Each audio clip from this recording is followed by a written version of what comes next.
문을 여는 창의문교회 목요일 매일 큐티.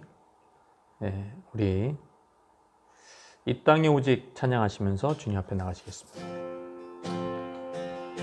이 땅에 오직 주밖에 없네. 그 무엇도 나를 채울 수 없네. 주님의 평안 내 안에 있네. 그 누구도 빼앗을 수 없네.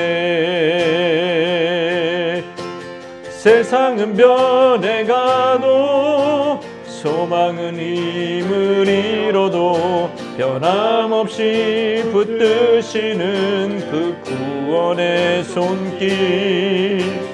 폭풍이 몰려와도 두려움 물려가네. 우릴 위해 싸우시는 그 손을 의지해.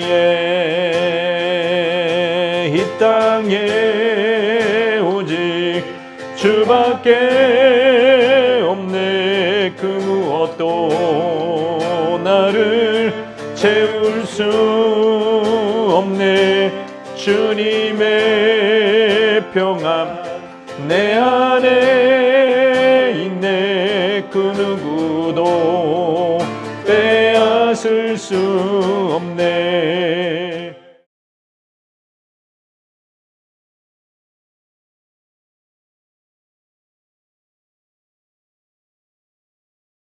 밤에 일어나 두 아내와 두 여종과 11 아들을 인도하여 야복 나루를 건널세.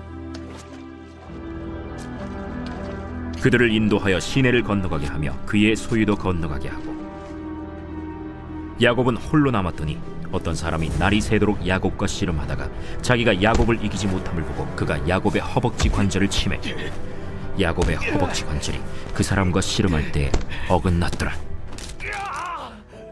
날이 새려하니 나로 가게 하라. 당신이 내게 축복하지 아니하면 가게 하지 아니하겠나이다. 내 이름이 무엇이냐?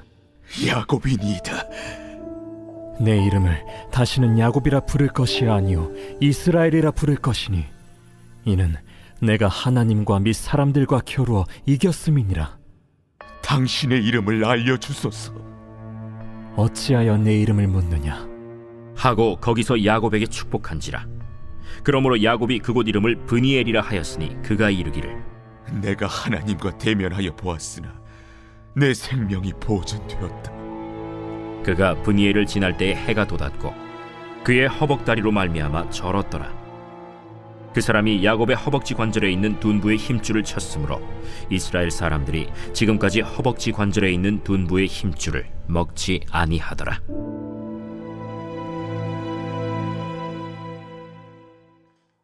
야곱은 에서에게 이제 소식을 듣자. 에서가 온다. 400명의 장정을 거느리고 온다. 큰일 났다. 저들한테 아주 떼죽음을 당했겠구나. 큰일 났다. 이러면서 야곱이 이제 여러 꾀를 내다가 많은 선물을 준비하죠.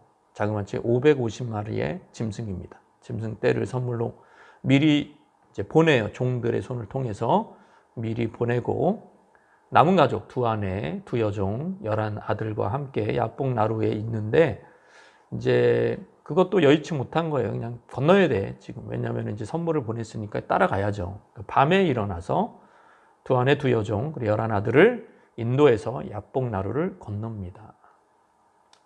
야곱의 마음은 편치 않는 거예요. 뭔가 형의 마음이 조금이라도 상하게 되면 죽을까 봐 두려운 거죠. 그래서 하나님 앞에 씨름하는, 기도하는 그런 야곱의 모습을 볼 수가 있고요. 밤에 이제 이렇게 가족들을 인도하여 야복나루를 건넌 후에 있었던 이야기. 이 야복강은 요단 동편 야복강입니다.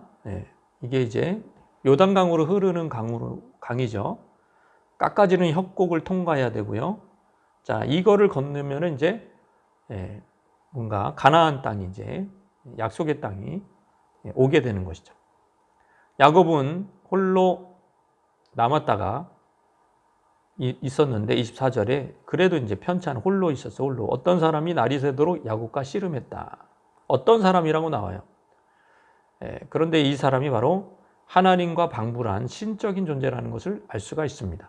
호세아서에는 천사라고 이해하고 있습니다.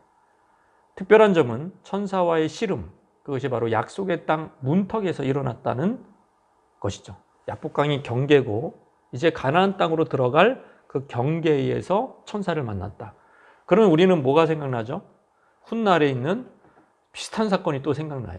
그러니까 요단을 건너, 그죠? 이제 가나안 땅의 첫 성 여리고를 이제 들어가야 되는데, 거기서 하나님의 현년, 천사와 방불한, 하나님의 아들과 방불한 군대 장관을 만나게 되죠. 그러면서 거기서 뭘 하게 돼요? 주종 관계를 확실하게 하죠. 관계 설정이 제대로 돼야 되는 거예요. 그러니까 이게 안 되면은, 하나님과의 확실한 관계 설정이 안 되면은 가서 깨지든지 아니면 못 들어가요. 여리고조차도 못 들어가요. 지금 그 상황입니다. 경계선에 섰을 때 영적인 야곱이 계기가 있어야 돼요. 점검을 받아야 되고 새 사람이 돼야 됩니다. 자, 그래서 이제 알려지지 않는 자와 이제 씨름을 합니다. 누군지 모르겠지만 이름도 없어요. 그런데 재밌는 것은 25절에 보면 자기가 야곱을 이기지 못함을 보고 이 천사와 방불한, 하나님과 방불한 이 신적 존재가 야곱을 못 이기고 있어요. 이야, 야곱이 진짜 대단한 사람이구나. 못 이기고 있어요. 이래가지고는 야곱을 이길 수 없다는 것을 알고 이 천사와 방불한 자가 사기적인 기술을 칩니다. 그래서 허벅지를 쳐요. 그 속에 있는, 사실은 이제 고관절 쪽이겠죠. 거기에 있는 근육이나 뼈나 이런 힘줄 이런 것들을 쳐서 거기를 망가뜨리는 거예요. 탈골이 됐다는 얘기도 있고, 어쨌거나 허벅지는 몸에서, 그리고 고관절 쪽에 여기서 힘이 다 나오는 거잖아요. 근육이 여기 제일 많다 그러잖아요. 그러니까 거기가 지금 부러진 거예요. 아니면 힘줄이 끊어졌다. 둘 다 됐거나. 그러니까 힘이 못 쓰죠, 이제는. 그러면 이제 치명적인 부상을 당했으니까 야곱이 그만둬야 되는데 끝까지 삿발을 안 놔. 질질 끌려다니면서 끝까지 붙들고 있는 거예요. 그러니 날이 새려 그래요. 왜 이랬을까? 그러면서 이제 야곱은 거의 기도 비슷한 걸 합니다. 왜냐하면 이 사람이 하나님을 대신하는 사람이기 때문에 기도와 같은 거예요. 당신이 내게 축복하지 않으면 가게 하지 아니하겠다. 왜 이런 얘기를 할까요? 자, 이게 도저히 있을 수 없는 일이 일어난 거예요. 자기의 골반을 칠 수 있는 존재는 자기보다 큰 존재다. 인간이 아니다. 이는 하나님의 사자다라는 것을 아마도 야곱은 인지하고 있었을 거예요. 그래서 마치 하나님께 간청을 하듯이 자기를 축복해 달라고 합니다. 축복해 달라고 하는 거예요. 그래서 야곱은 자연적인 힘이 아니라 기도의 힘으로 이기게 됩니다. 호세아서에 뭐라고 나왔냐? 그가 울며 그에게 간구했다고 나옵니다. 자, 이 기도, 야곱의 씨름, 이것이 바로 새벽까지 계속됐다는 거예요. 이제 동이 트고 있고 그 어둠이, 환경적으로도 어둠은 지나가고 야곱에게 이제 새벽이 찾아오고 있다. 야곱에게 빛이 오고 있습니다, 지금. 자, 그 날이 새는 시점으로 이 사람은 자기를 보내달라고 오히려 부탁하는, 읍소하는, 이제 신적 존재가 읍소하는 처지가 되어버렸어. 그런데 야곱은 허락하지 않습니다. 내게 축복하지 않으면 가게 하지 않겠다. 그래서 축복을 받아내고야 맙니다. 그 축복의 가장 중요한 축복이 뭐냐면 이름을 바꿔주는 축복이죠. 네 이름이 뭐냐 묻습니다. 구약 성경에서 사람의 이름은 그 사람의 본성과 관련되어 있습니다. 그러니까 이름을 바꿔줬다는 것은 너의 본성이 바뀌어야 된다는 거예요. 너의 삶의 양식이 바뀌어야 된다는 거예요. 야곱의 삶의 양식이 뭡니까? 그 이름에 드러나 있지 않을까요? 야곱, 그죠? 뒤꿈치를 잡는 그런 야곱, 그런 이름이 바뀌어져야 되는 거예요. 그런 인품이 변화되어야 되는 거예요. 그러면서 새 이름을 주십니다. 이스라엘은 야곱이 하나님과 사람으로 더불어 싸웠다라는 거죠. 하나님과 함께 세상을 향해서 싸웠다 이런 것도 아니고, 하나님과 싸웠다라는 것이 이해가 됩니까, 여러분? 그래서 이제 학자들은 두 가지로 정리를 해요. 이건 하나님께서 야곱의 완고함과 교만함을 보시고 대적하여 싸우시기로 작정했다. 두 번째, 이것은 하나님께서 이스라엘 위해 싸우실 것이라는 예언이다. 두 개 다 저는 해당된다고 생각을 하는데 어쨌거나 먼저 하나님과 싸웠다 이거. 일단 거기에 굴종이 돼야 돼. 복종이 돼야 돼. 하나님 앞에 복종이 돼야 돼. 그래서 그 이스라엘이라는 이름을 받으면서 이제는 주어가 하나님으로 바뀝니다. 그 문자적인 의미가 그래요. 그래서 이제는 하나님이 주체가 돼요.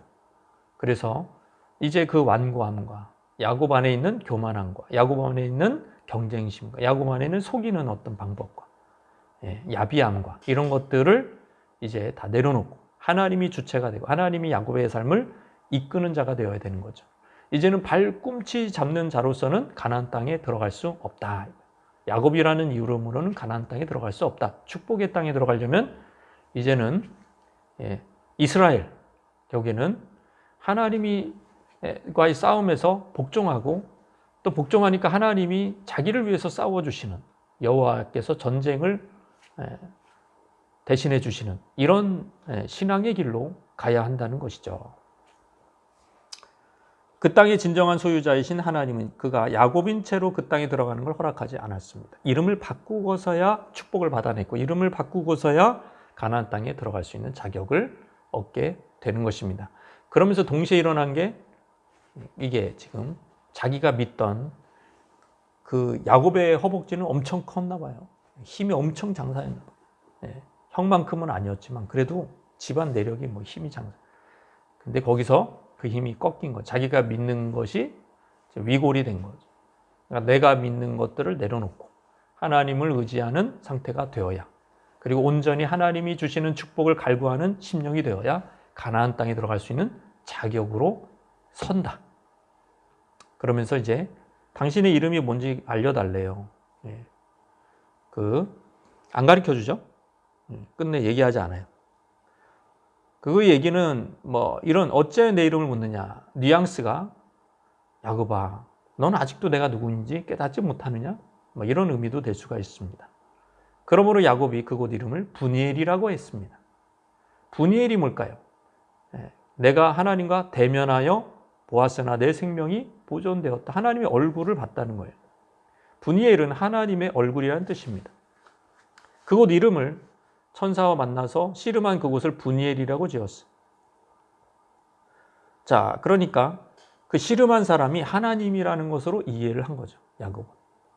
브니엘은 문자적으로 하나님의 얼굴이라는 뜻이고 그 핵심 단어가 32장에만 6번 나옵니다. 그 얼굴이 의미한 바는 이렇습니다. 야곱은 자신이 구출되었다는 사실, 그것을 그가 하나님의 얼굴을 맞대어 볼 때 실감할 수 있었고 야곱이 이제 하나님을 대면하여 보였기 때문에 형의 얼굴 더 이상 무서워할 필요가 없다. 이제 하나님의 얼굴을 본 자는 자기가 잘 두려워하는 그런 무서워하는 존재 형의 얼굴도 맞대어서 원만하게 만날 수 있을 것이다. 이런 의미도 가지고 있습니다. 그러니까 이 브니엘이라는 하나님의 얼굴이 나중에는 이제 형의 얼굴로 그 이미지가 이렇게 이어집니다.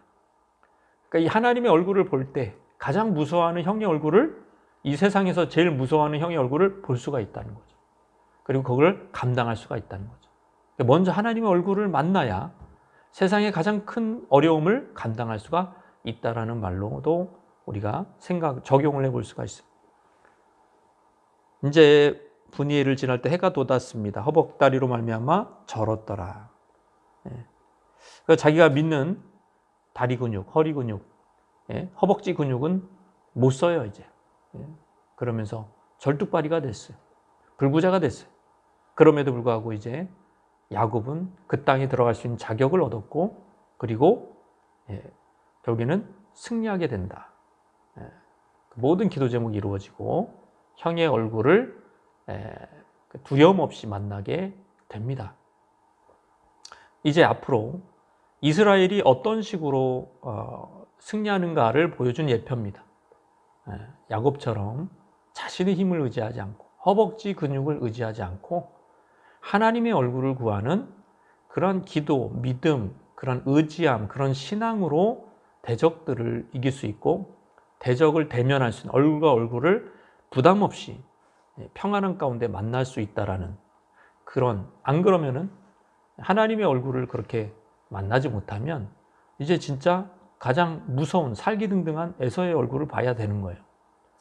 해결이 안 되는 거죠. 해결이 안 돼. 삶의 문제가 해결이 전혀 안 된 채로 고통 가운데 살아가야 된다는 것을 예표하고 있다. 그렇게 볼 수가 있습니다. 그렇다면 우리가 정말 대면하기 두려운 게 뭡니까?